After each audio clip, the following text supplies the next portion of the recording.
In the video today, we're looking at 10 construction projects that were huge wastes of time and money.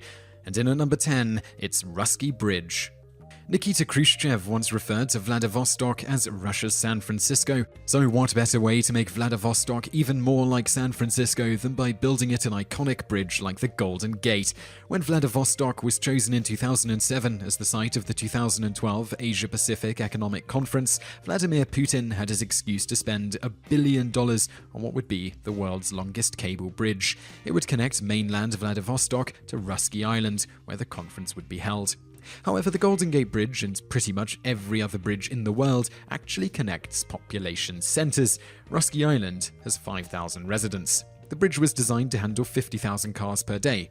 It did make things convenient for the two-day conference, but since then the bridge has predictably had very light traffic, and the hope of turning the island into a major tourist attraction has developed slowly, to put it mildly.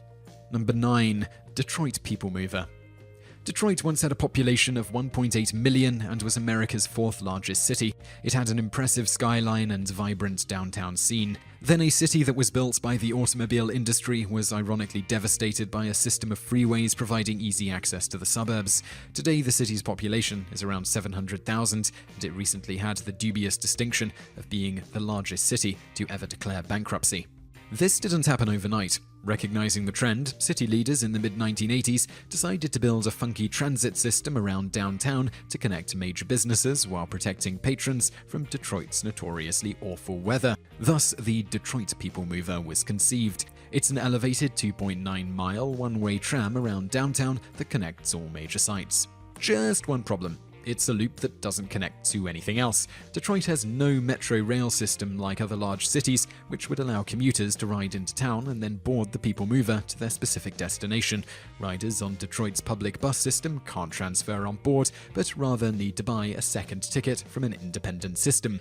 It's a very reasonable 75 cents per ride, but cost analysis shows that each rider costs the cash-strapped city $3.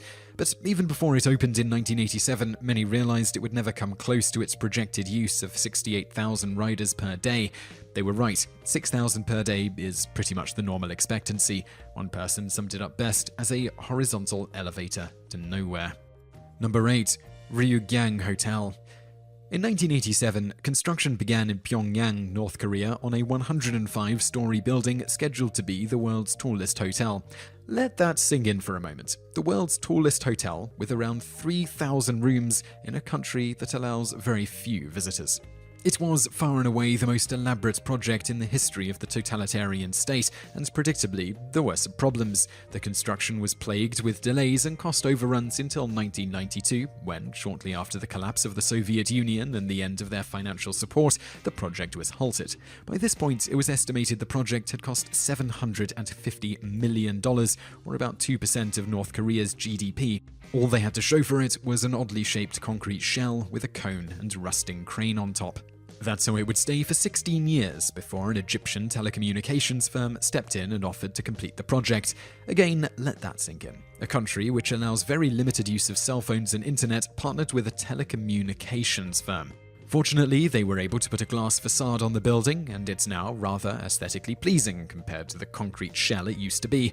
However, there's no timeline for when it will be ready for guests, and many speculate that the inside is completely bare. Number 7. Mirabel International Airport. In the late 60s, Montreal was ready to make the jump from Canada's cultural centre to global city. It hosted the highly successful Expo 67 World's Fair, was awarded Major League Baseball's first franchise outside the United States, and was given the honour of hosting the 1976 Summer Olympics. Aviation-wise, it also has the distinction of being the closest major North American city to most of the cities in Europe. In an era when commercial aircraft had a more limited range, it was often necessary for flights originating from anywhere other than the East Coast to stop for fuel before crossing the Atlantic. Government leaders decided the fairly large and conveniently located Dorval, now Pierre-Elliott Trudeau, International Airport, just wouldn't do for such an important city. So the decision was made to build a 221 square mile, at the time the biggest in the world, airport, 34 miles northwest of downtown. When Mirabel opened in 1975, the decision was made to keep Dorval open for domestic flights while using Mirabel for international flights. This meant anyone transferring from a domestic to international flight had to take an hour-long bus ride between airports. But by the time the airport opened, planes could travel much farther, and airlines figured out that passengers would prefer not to have to take an hour-long bus ride as part of their journey to and from Europe, so they started flying to other destinations for their transferring customers instead. In 1997, the decision was made to return international flights to Deauville. This was the first nail in Mirabel's coffin, as the conveniently located Deauville could now provide all the same services. By 2004, commercial flights ceased to use Mirabel, and it became a little-used cargo airport. Its main use today is as a racetrack and occasional movie set, where it's most recognizable as being the home of all the zombies in warm bodies. Does anyone else see the irony? Number 6. Athens Olympic facilities. In 1997, Athens was awarded the 2004 Summer Olympics. This was 1 year after the Olympic Committee became very unhappy with Atlanta for relying heavily on corporate sponsorship to fund the 1996 Games and for primarily using temporary venues or modest facilities. So they told the small country of Greece to build things bigger and grander and to use primarily public funding for it. The facilities were spectacular for the 2 weeks the Olympics were held, but there was virtually no plan for what to do with them once the Games was complete. Currently, the only facility getting any consistent use is the main stadium, which is used by the local soccer club and for various other events.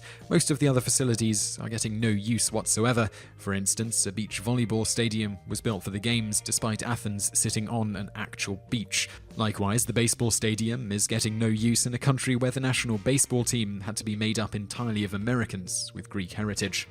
Just to make matters worse for the small country, these were the first Summer Olympics held after September the 11th. Needless to say, security was a bit of a concern. It's estimated the Games cost Greece upwards of 5% of their entire GDP. It's no surprise that the country was plunged into economic chaos just a few years after the Games.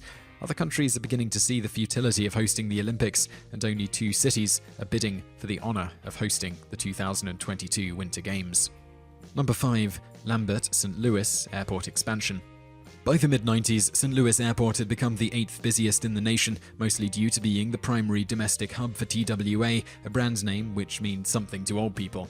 However, in terms of physical size, it was one of the smallest airports in the country. Its parallel runways, which are pretty much a necessity for any hub, were too close together to meet the FAA's standards for bad weather landings and takeoffs.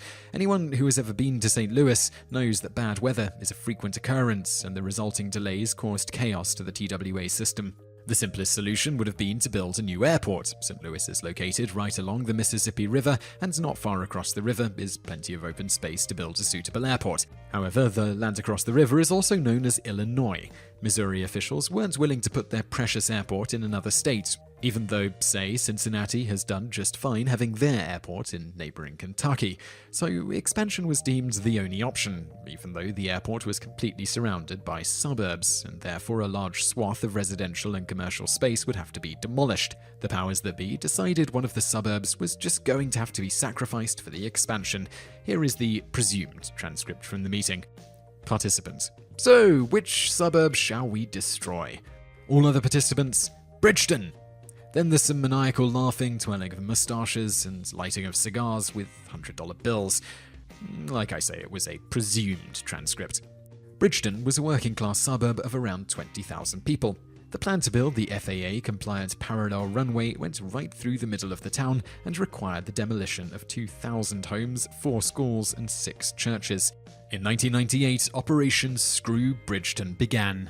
3 years later, the project was going according to plan, but then TWA was bought out by American Airlines. Since American already had very large hubs in Chicago and Dallas, they had no need for another one right between them. By 2006, when the project was completed, the number of flights had decreased by nearly 80% from its peak before the start of the project.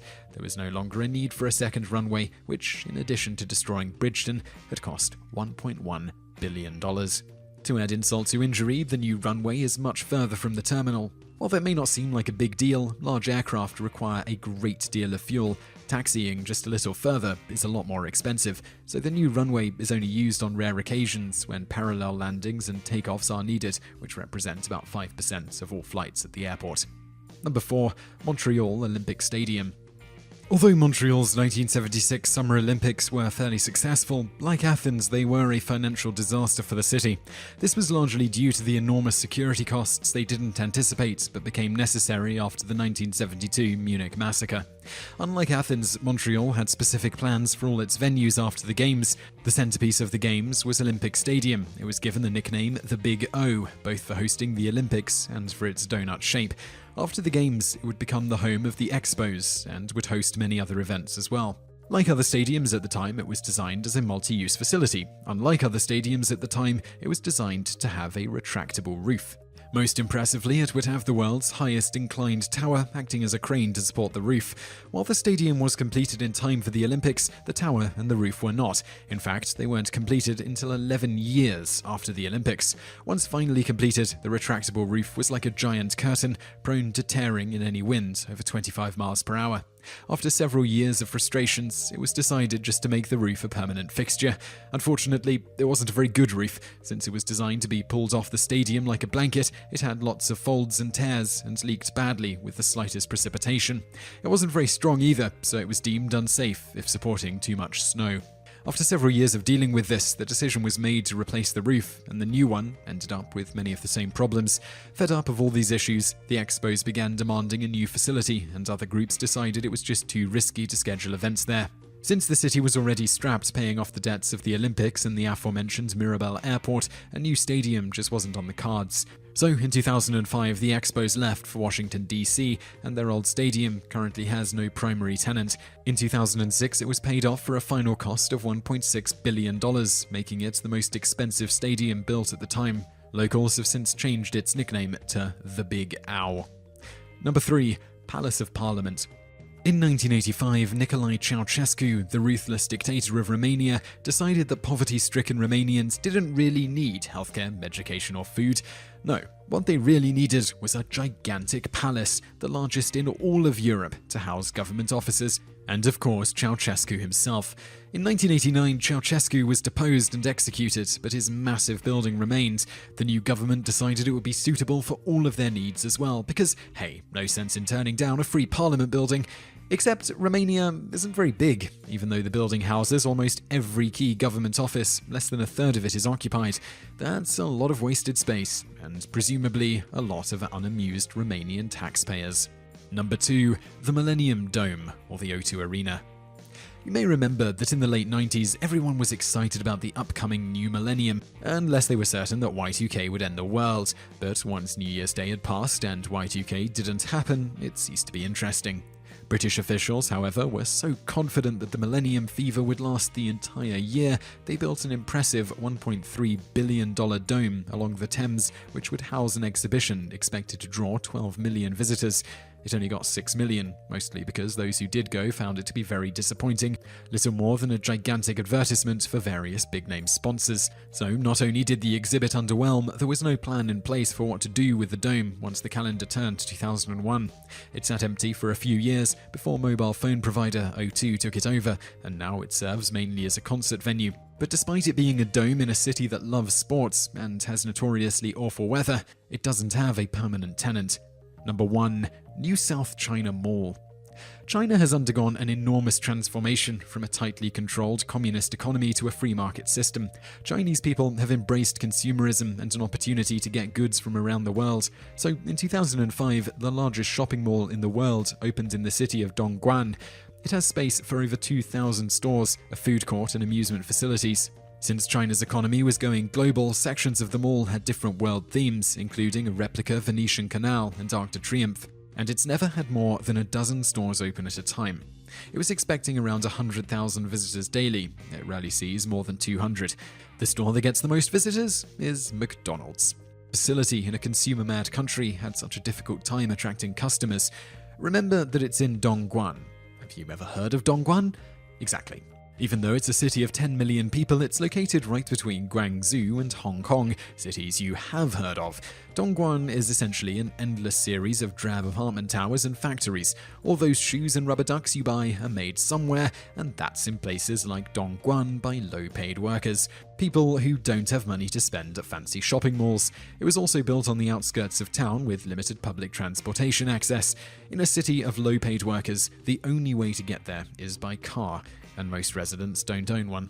Despite being almost completely empty, the mall is kept impeccably neat and clean. It has a full-time staff and is ready should consumers ever come by. But that seems unlikely because developers adjusting to the new consumer economy forgot rule number 1.